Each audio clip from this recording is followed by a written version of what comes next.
olwaleero Essiga eddamuzi lijjukidde yali Ssaabalamuzi Bendicto Kiwanuka yattibwa ku muleme gwa Idi Amin Dada ng'emikolo gye bali kkooti enkulu mu Kampala. Pulezidenti Museveni yabadde omugenyi omukulu nga kwetabyeko Ssaabalamuzi Olufunsi Ow'enyiddolo, abalamuzi ab'enjawulo, Ssaabalezi wa gavumenti Sharifah Kiwanuka n'ab'enganda za Bendicto Kiwanuka. Pulezidenti Museveni mu kwogera kwe awabudde Essiga eddamuzi okuliramu n'ebitongole ebirala mu kifo ky'okutunuulira okuwa obwetwaze. But I appeal to you all, consolidate, support this unity, this approach of agali awamuge akokolaki. But I don't think you could have talked of judicial independence with Idi Amin. He couldn't. Museveni atendereza emirimu egyakolera Bendicto Kiwanuka mu nsonga y'okulungamya mu mateeka.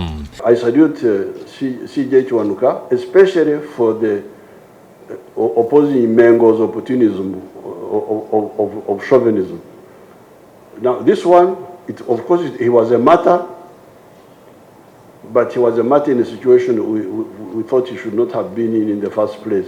Akuliriza abalamuzi okwekenneenya ensonga ya kakalu si kumala kakawa buli muzibu wa musango kuba kijja kuleetera okweyongera kw'okutwalira amateeka mu ngalo. Museveni era asisiro n'awuliriza abaladisi lwaki bayingira mu nsonga z'enkaayana z'ettaka. The land disputes paralyze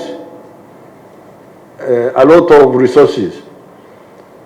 So that's very interesting. I'm going to take it up because that one is much faster than settling marriages and what have you. Okay. Yes, Ssaabalamuzi Alfonso Ow'enyiddolo nazo bitava okwongeza omuwendo gw'abalamuzi abuulira emisango gy'obusuubuzi n'ettaka kwagamba ensimbi eziriyo mu bombi zitubidde mu kkooti eno. The commercial division of the High Court, which has about 6 judges, has about 4 trillion shillings just locked up in that court. In addition to the 10 judges which the budget of this financial year allows me to recruit, you found money for me to recruit 10 more judges. I would deploy 5 to the commercial division alone and deploy the other 5 to the land division. These are areas where resources are being locked up. Ssaabalamuzi Dolo atendereza emirimu egyakolebwa Bendicto Kiwanuka wamu n'Essiga eddamuzi. The duty of all governmental institutions, departments and persons to respect and observe the independence of the judiciary.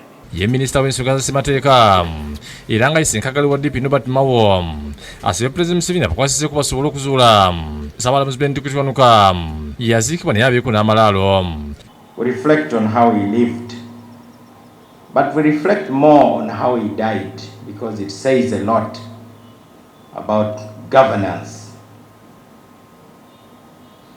and human rights in our country. Mao ategeeza Pulezidenti ka tekinologiya azuula omuntu we yaziikibwa waali era balina ebifo bateebereza nti Kiwanuka bwe yaziikibwa okutandika okunoonya ebisigala bye kwetaagisa buyambi bwe. Omuwagizi omukulu abadde omulamuzi wa kkooti ensukulu mu Uganda Emmanuel Niiko Tiyashi alambuludde emitendera gyetaagisa Essiga eddamuzi okwetongola.